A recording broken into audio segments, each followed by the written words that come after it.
ఆకాశవాణి ప్రాంతీయ వార్తలు చదువుతున్నది పొన్నగంటి సుధ. ముందుగా ముఖ్యాంశాలు. పార్లమెంటు ఉభయ సభల్లో మహిళా బిల్లుపై సమావేశాలు కొనసాగుతున్నాయి. సభా కార్యక్రమాలకు ఆటంకాలు కలిగిస్తున్న తెలుగుదేశం పార్టీ సభ్యులను శాసనసభాపతి తమ్మినేని సీతారాం సస్పెండ్ చేశారు.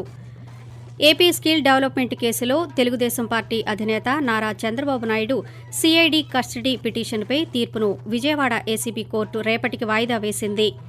ప్రధానమంత్రి నరేంద్ర మోదీ మన్ కీ బాత్ మనసులోని మాట కార్యక్రమం 105వ సంచిక ఈ ఆదివారం ప్రసారం కానుంది. వాయువ్య బంగాళాఖాతంలో ఏర్పడిన అల్పపీడనం కొనసాగుతోందని అమరావతిలోని భారత వాతావరణ కేంద్రం తెలిపింది. ఇక వార్తల వివరాలు. మహిళా బిల్లుపై పార్లమెంటు కొత్త భవనంలో సమావేశాలు కొనసాగుతున్నాయి.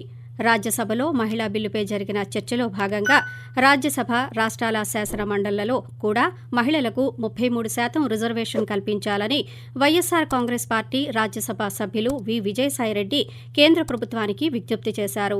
రాజ్యసభలో ఈరోజు మహిళా రిజర్వేషన్ బిల్లుపై జరిగిన చర్చలో పాల్గొన్న ఆయన వైఎస్సార్ కాంగ్రెస్ పార్టీ ఈ బిల్లుకు మద్దతు తెలుపుతోందని ప్రకటించారు.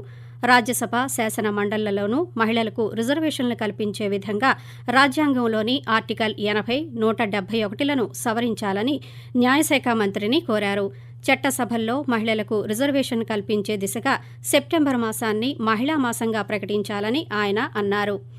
తెలుగుదేశం పార్టీ అధినేత నారా చంద్రబాబు నాయుడు అరెస్టు అక్రమమంటూ శాసనసభలో ఆందోళన చేపట్టిన ఆ పార్టీ సభ్యులను శాసనసభాపతి తమ్మినేని సీతారాం సస్పెండ్ చేశారు. ఈరోజు సభా కార్యక్రమాలకు ఆటంకాలు కలిగిస్తున్నారని రాష్ట్ర ఆర్థిక శాఖ మంత్రి బుగ్గన రాజేంద్రనాథ్ ఆరోపించారు. అనంతరం 15 మందిని సస్పెండ్ చేయాలంటూ స్పీకర్ను ఆయన కోరారు. దీంతో 14 మంది టీడీపీ సభ్యులు, వైఎస్సార్ కాంగ్రెస్ పార్టీకి చెందిన ఉండవల్లి శ్రీదేవిని ఈరోజు సస్పెండ్ చేస్తున్నట్టు స్పీకర్ ప్రకటించారు. ఏపీ స్కిల్ డెవలప్మెంట్ కేసులో తెలుగుదేశం పార్టీ అధినేత నారా చంద్రబాబు నాయుడు సిఐడి కస్టడీ పిటిషన్పై తీర్పును విజయవాడ ఏసీబీ కోర్టు వాయిదా వేసింది. రేపు ఉదయం 10 గంటల 30 నిమిషాలకు నిర్ణయం వెలువరించనున్నట్టు న్యాయమూర్తి తెలిపారు. చంద్రబాబు క్వాష్ పిటిషన్ హైకోర్టులో ఉన్న దృష్ట్యా తీర్పు వాయిదా వేసినట్టు అధికార వర్గాలు తెలిపాయి. శుక్రవారం హైకోర్టులో క్వాష్ పిటిషన్ లిస్టు అయితే తీర్పు వాయిదా వేస్తామని, కాకపోతే తీర్పు వెలువరిస్తామని న్యాయమూర్తి వెల్లడించారు.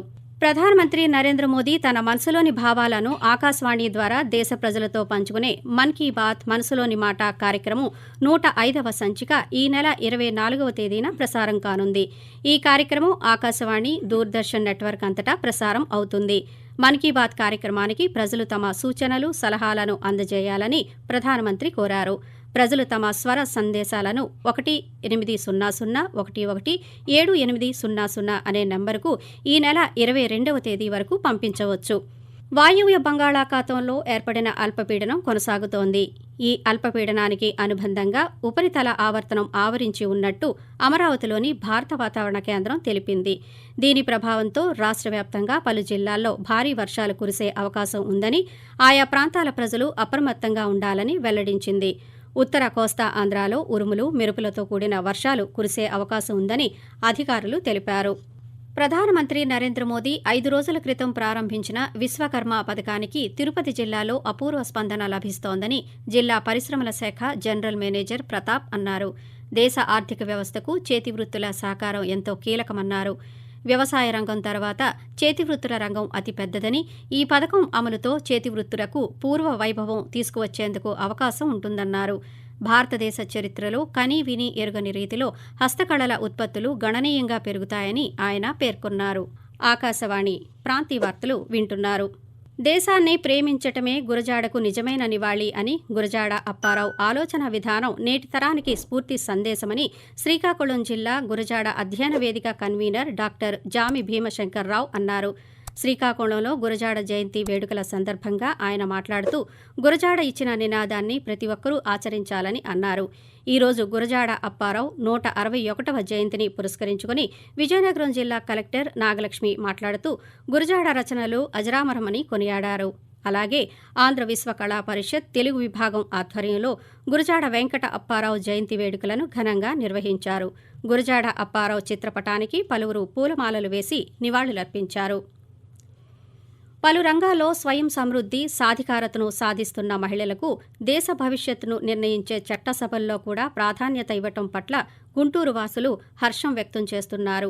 13 సంవత్సరాల నుంచి మహిళలు, ప్రజాస్వామ్యవాదులు ఎదురుచూస్తున్న శుభగడియలు రానున్నాయని, అయితే ఈ మహిళా బిల్లును 2024 ఎన్నికల నుంచే అమలు చేయాలని జనచైతన్య వేదిక అధ్యక్షుడు వల్లంరెడ్డి లక్ష్మణరెడ్డి పేర్కొంటూ, అటు లోక్సభలోను శాసనసభలోను మహిళల ప్రాతినిధ్యం పెరగటం చాలా శుభసూచకం. ఇది ఒక చారిత్రాత్మకమైన నిర్ణయంగా భావిస్తూ ఉన్నాను. 2024 నుండి అమలైతే బాగుండదని నేను భావిస్తూ ఉన్నాను. ఎస్సీ ఎస్టీస్ తో పాటు ఓబీసీలకు కూడా మహిళా రిజర్వేషన్ లో వారికి కూడా భాగస్వామ్యం కల్పిస్తే మరింత బాగుంటుందని ఆలోచిస్తూ ఉన్నాను. నూతనంగా నిర్మించిన పార్లమెంట్లో మొదటి బిల్లుగా మహిళా బిల్లు చేపట్టడం శుభపరిణామమని గృహిణి బొల్లాపల్లి శ్రీదేవి పేర్కొంటూ, ఎక్కడ మహిళలు పూజించబడతారో అక్కడ దేవతలు నడయాడతారని చెప్పి ఉన్న భారత ఆర్యోక్తిని నిజం చేయడానికి ప్రస్తుత దేశ ప్రధాని శ్రీ నరేంద్ర మోడీ గారు కంకణం కట్టుకుని మహిళలకి ఏమేమి కావాలి అన్ని అవకాశాలను కల్పిస్తూ ఈ రోజున చట్టసభల్లో చట్టాలను కూడా తయారు చేసే వెసులుబాటు కల్పించడం కోసం 33% రిజర్వేషన్ ని ఆమోదించాలి అనేటువంటి దృఢ సంకల్పం తీసుకోవడం చాలా హర్షించాల్సిన విషయం. అంతర్జాతీయ శాంతి దినోత్సవాన్ని ఐక్యరాజ్యసమితి దేశాలన్నీ ప్రతి ఏటా సెప్టెంబర్ 21వ తేదీన జరుపుకుంటాయి. అంతర్జాతీయంగా కాల్పుల విరమణ, అహింస, శాంతి, సోదరభావాల సాధన కోసం జరిగే వేడుకలే ఈ దినోత్సవ ముఖ్య ఉద్దేశం. 1981 సెప్టెంబర్ 21 నుంచి ఐక్యరాజ్యసమితి సాధారణ సమావేశం ప్రారంభం సందర్భంగా కోస్టారికా సమర్పించిన తీర్మానం ప్రకారం ఈరోజు ప్రపంచ శాంతి దినంగా జరుపుకోవాలని ప్రకటించింది. తొలి ప్రపంచ శాంతి దినోత్సవాన్ని 1982 సెప్టెంబరులో నిర్వహించారు.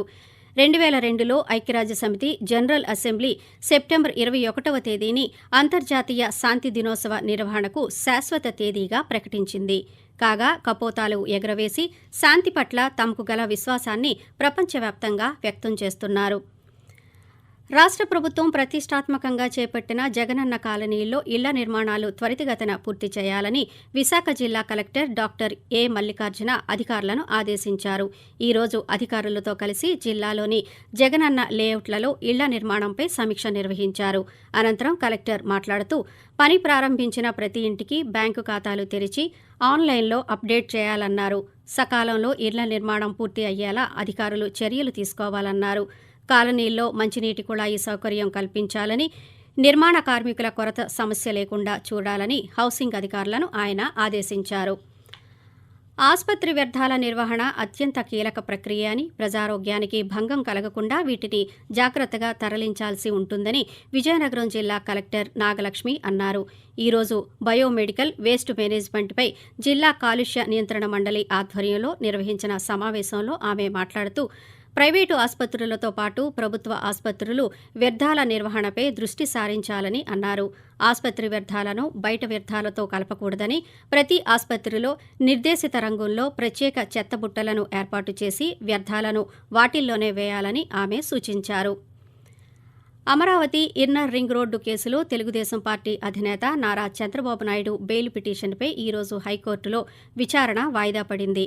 రాజధాని నగరానికి సంబంధించిన బృహత్ ప్రణాళిక డిజైనింగ్, ఇన్నర్ రింగ్ రోడ్, దాని అనుసంధానించే రహదారుల అలైన్మెంట్ విషయంలో వచ్చిన ఆరోపణలపై చంద్రబాబు తనకు బెయిల్ మంజూరు చేయాలని హైకోర్టులో పిటిషన్ దాఖలు చేశారు. అయితే ఈ కేసులో ఇతర నిందితులకు బెయిల్ వచ్చిందని చంద్రబాబు తరఫున న్యాయవాదులు కోర్టు దృష్టికి తీసుకువెళ్లగా ఇరుపక్షాల వాదనలు విన్న న్యాయస్థానం విచారణను ఈ నెల 26వ తేదీకి వాయిదా వేసింది.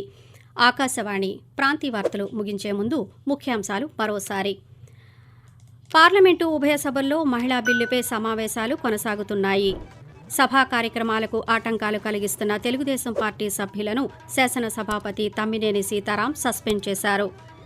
ఏపీ స్కిల్ డెవలప్మెంట్ కేసులో తెలుగుదేశం పార్టీ అధినేత నారా చంద్రబాబు నాయుడు సిఐడి కస్టడీ పిటిషన్పై తీర్పును విజయవాడ ఏసీబీ కోర్టు రేపటికి వాయిదా వేసింది.